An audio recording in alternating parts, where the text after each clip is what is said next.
Hello and welcome to FinextraTV. I'm Hannah Wallace, and joining us in our virtual studio today in the lead up to Payments Canada's Summit 2023 is Mike Hoganson, Director at Lynx Payments Canada. Mike, thank you very much for joining us. Thanks very much for having me, Hannah. Good to have you on the call. And like I say, speaking in the lead up to 2023 Payments Canada Summit, a really exciting event. And the purpose of this call is we're going to be discussing Lynx, Canada's high value payment system, and the recent implementation of ISO 20022. But before we delve into the detail of that, perhaps you could begin by giving us an overview of Lynx. Let's start there. Sure. Thanks. And actually, before maybe I dive into a bit more detail on the Lynx side, maybe just to provide some context from Payments Canada in terms of who we are and what we do in terms of our mandate. Payments Canada is a public purpose, not-for-profit organization. We're established by the Canadian Payments Act, so legislation that is passed by Parliament. And we work with a broad set of stakeholders. We work obviously with our member financial institutions, stakeholders, and the regulator. And our key mandate and objective is to operate the clearing and settlement systems in Canada. And part of that, of course, includes high value payment system, as well as the retail system, and ensuring that they are safe, secure, and resilient to support the needs of Canadian businesses and consumers.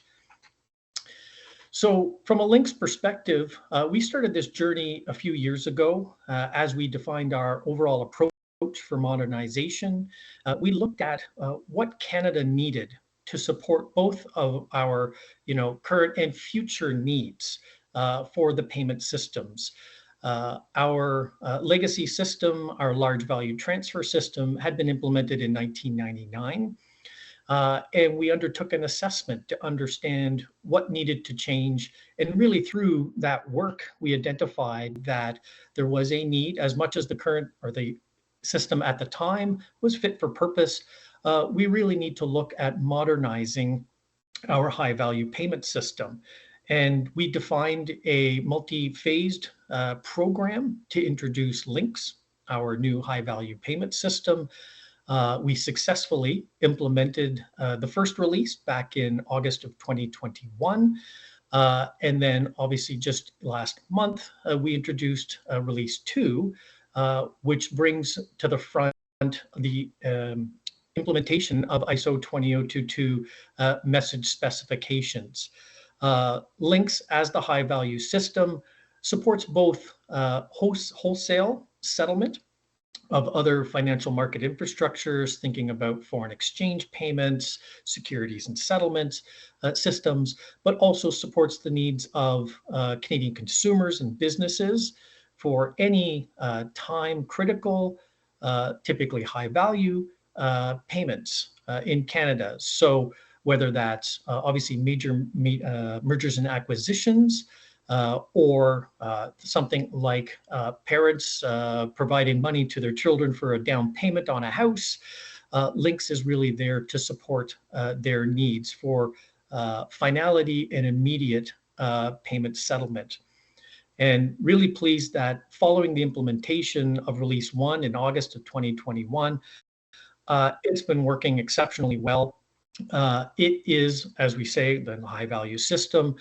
So over the first year, it settled $115 trillion and 12 million payments. So on a daily average, that's about 50,000 payment transactions a day, and about $460 billion a day. So obviously, spent a lot of time defining that strategy and the process for implementing the 2 releases. That's worked exceptionally well. And obviously very proud coming out from release 2. Obviously from a Canadian perspective, it's critical in terms of developing and enabling the ISO 20022 message set, not only for Canada, but obviously from a global community perspective, working in lockstep with SWIFT on the cross-border space to ensure that the Canadian community maintains that level of interoperability with other jurisdictions, obviously that are moving forward or have moved forward with the implementation of ISO 20022. Fantastic. Well, that's a really positive note to lead off from. Thank you so much for setting the scene and bringing us up to date there, Mike. And so tell us, why was introducing a new high-value payment system such a critical part of Canada's payment modernised journey then? Could you highlight that for us? Sure. So there were probably really two key elements that were really driving the definition of our modernization strategy and the approach specifically around our high value payment system. The first being technology. The previous system, which had been implemented in 1999, again, while it was fit for purpose, we knew that we needed to make a change from the technology side, and that really fed into additional value added and capabilities, value added proposition capabilities that really enabled more modern technology for items like APIs, integration into the financial institutions, increase in terms of data reporting, which was key. And the other item was really around the risk model and introducing a traditional real-time gross settlement system was critical, as our previous system, the large value transfer system, was quite unique compared to other jurisdictions in the world, where the system supported real-time finality of payment processing, but the settlement itself happened at the end of the day, and there was conditions that were put in place with the central bank and the Bank of Canada. And again, that's really something that's unique to Canada and Payments Canada in terms of being the owner and operator, where in other jurisdictions, it is traditionally the central bank that operates the high value payment system. And in Canada, it is Payments Canada, of course, working very closely with the Bank of Canada.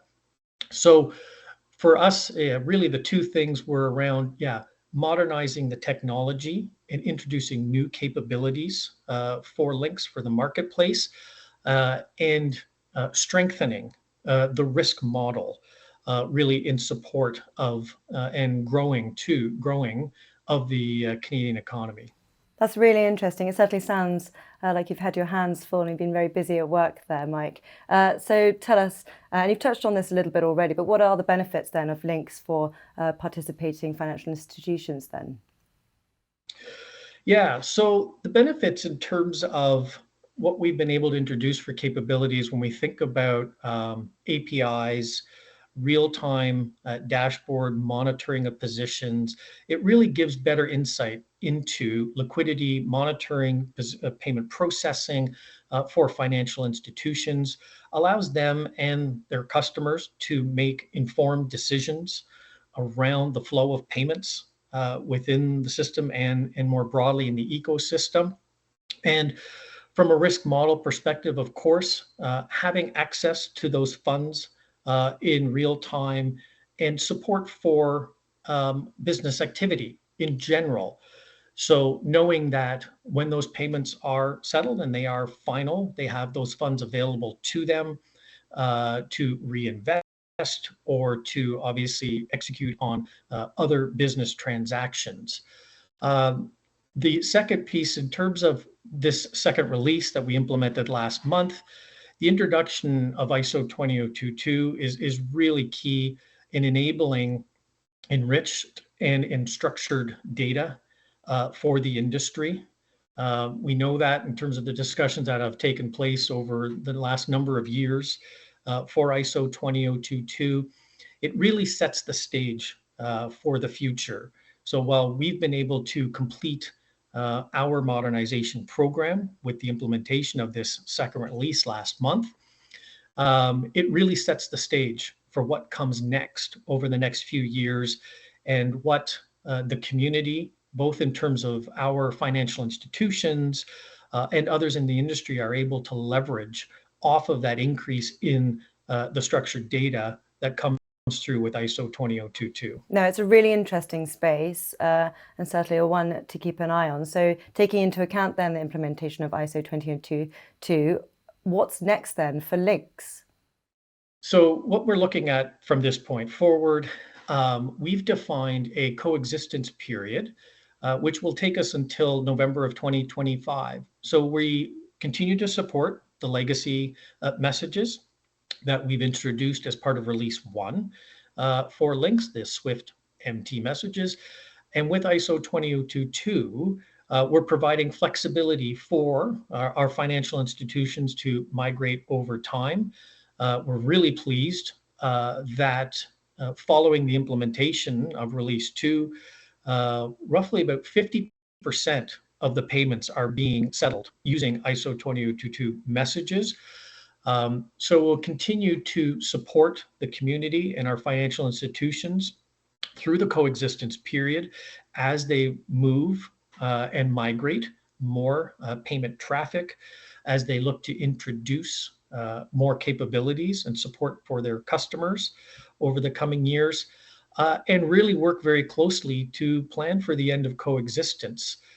So working in lockstep with what Swift has communicated to the broader industry from a global community for the end of November 2025, for the end of the coexistence.